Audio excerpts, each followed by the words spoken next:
কৃষি জমিতে কৃষকদের সাথে কৃষিমন্ত্রী রতনলাল নাথ। কৃষকদের উৎসাহ যোগাতে পশ্চিম ত্রিপুরা জেলা সিমনায় কৃষি জমিতে নেমে ধানের চারা রোপণ করলেন কৃষিমন্ত্রী রতনলাল নাথ। কৃষি ও কৃষক কল্যাণ দপ্তর মোহনপুর কৃষি উপবিভাগের অধীন সিমনার ঈশানপুর গ্রাম হাইব্রিড আমন ধানের চারা রোপণে এক কর্মসূচি নেওয়া হয়। উপস্থিত ছিলেন ত্রিপুরার কৃষি ও কৃষক কল্যাণ দপ্তরের মন্ত্রী রতনলাল নাথ, ত্রিপুরা কৃষি দপ্তরের অধিকর্তা ফণীভূষণ জমাতিয়া, অন্যান্যরা। কৃষি জমিতে কৃষকদের মাঝে উপস্থিত হয়ে মন্ত্রী রতনলাল নাথ সকল কৃষকদের সাথে নিজ হাতে ধানের চারা রোপণ করেন। জমির পাশেই সকল কৃষকদের ত্রিপুরার ঐতিহ্যবাহী রিসা পরিয়ে সম্মান জানালেন মন্ত্রী রতনলাল নাথ। এরপর মন্ত্রী রতনলাল নাথ বললেন, আমাদের খাদ্যের মূল কারিগর এই কৃষকরাই। তাদের পাশে দাঁড়ানো, তাদের পরিশ্রমকে সম্মান জানানো আমাদের সকলের কর্তব্য। মোট ভূমির আয়তন, রাজ্যের মোট ভূমির আয়তন এটা হলো 65 লক্ষ কানি, একটু পরে। এই 65 লক্ষ কানির মধ্যে বাড়িঘর, রাস্তাঘাট, নদী, পুকুর, স্কুল, হসপিটাল, ট্রেন লাইন, সব বাজারহাট, সব এই 65 লক্ষ কানির মধ্যে। এর মধ্যে 30 লক্ষ কানিতে ফসল হয়, যেমন আম, জাম, নারকেল, সুপারি, কাঁঠাল, পেয়ারা, বহুত রকম হয়।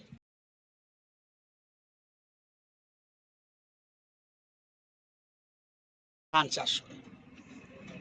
এই 15 লক্ষ কানি ধান চাষ যে এটা একবারে না, বছরে 15 লক্ষ কানি তো। তাইলে যে বছরে 15 লক্ষ কানির মধ্যে, যেমন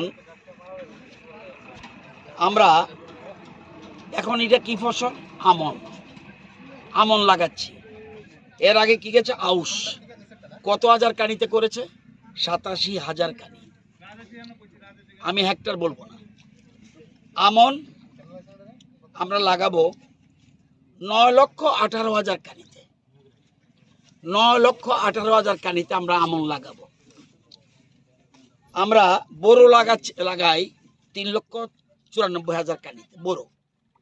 ত্রিপুরা গভর্নমেন্টের যে বীজ, তারা সার্টিফিকেট দিলেই সেই বীজ মিজোরামে লাগাতে পারবে। মণিপুরেও আমরা বীজ সার্টিফিকেট দিই, আর আমাদেরটা আমরা দিই। উত্তর পূর্ব ভারতে মাত্র আসাম তারা নিজেরা সার্টিফিকেট দেয়, আর আমরা নিজেরটা আমরা সার্টিফিকেট দিই।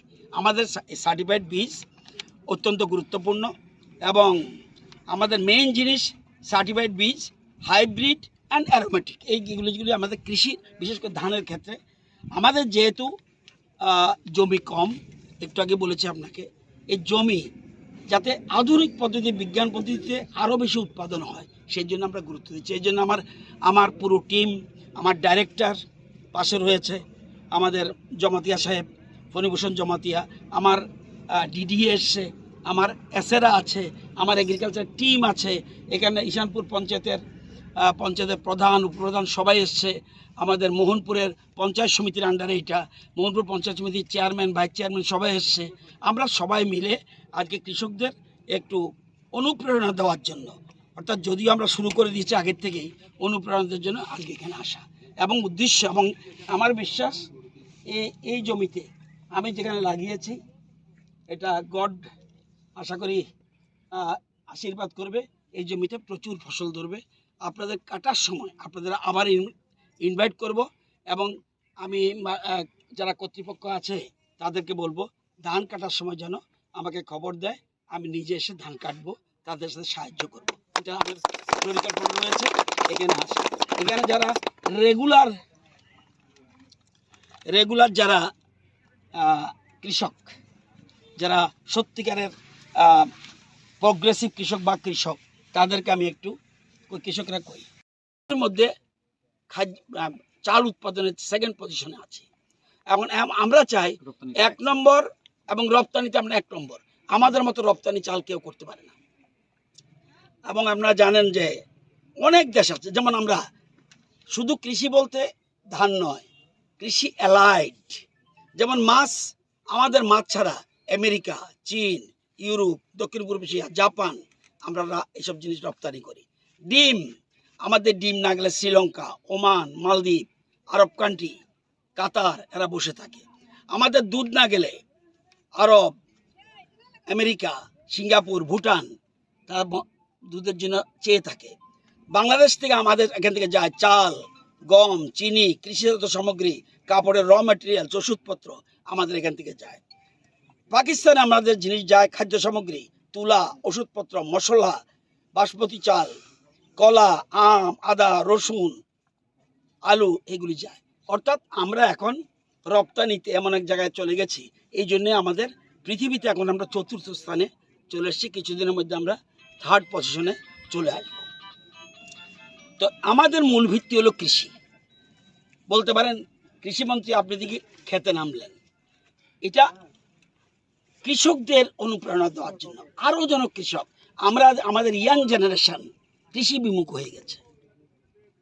ইয়াং জেনারেশন তাদের অনুপ্রেরণা, আমার মা বাবা আমার বড় বয়স্ক যারা, তারা এই চাষ করত।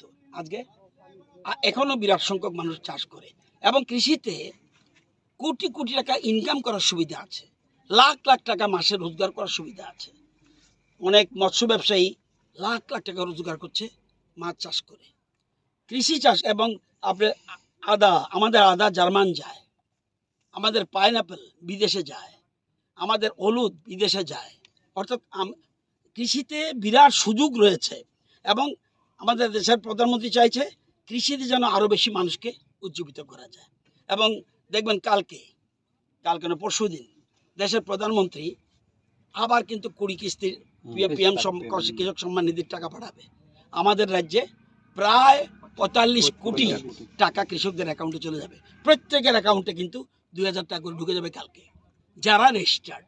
এই সংখ্যাও এ পর্যন্ত আমাদের রাজ্যে 848 কোটি টাকার বেশি চলে এসছে প্রধানমন্ত্রী কিষাণ সম্মান নিধি প্রকল্পে। তো কৃষকদের যত বেশি সুবিধা সুযোগ দেওয়া আমরা তৈরি থাকব। এখানে আসার মূল উদ্দেশ্য, ওই দিন আমি কিল্লাতেও নেমেছি, তো সেখানে অবশ্য অন্য পদ্ধতিতে তারা চাষ করেছে, এখানে SRI পদ্ধতি করেছে। তো আমরা চাই যে আরও বেশি, আমাদের যে গ্যাপ 56,000 মেট্রিক টন শর্ট, এবার আমাদের টার্গেট এরকমভাবে আমরা হাইব্রিডের দিকে নিচ্ছি, আবার হাইব্রিড নিচ্ছি। এবং আমাদের জানেন তো আমাদের বীজ সার্টিফাইড বীজ, আমাদের মিজোরামের ধান কি লাগাবে ত্রিপুরা ঠিক করে দেবে। ত্রিপুরা থেকে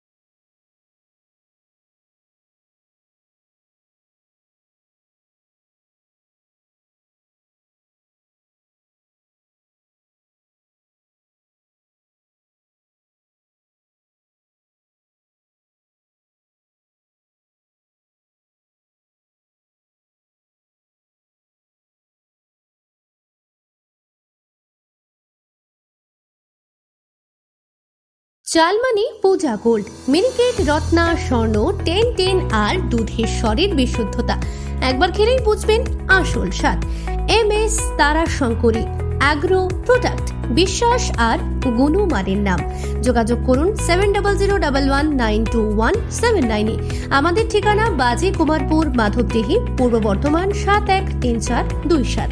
পূজা গোল্ড, প্রতিদিনের পাতে সোনার স্বাদ।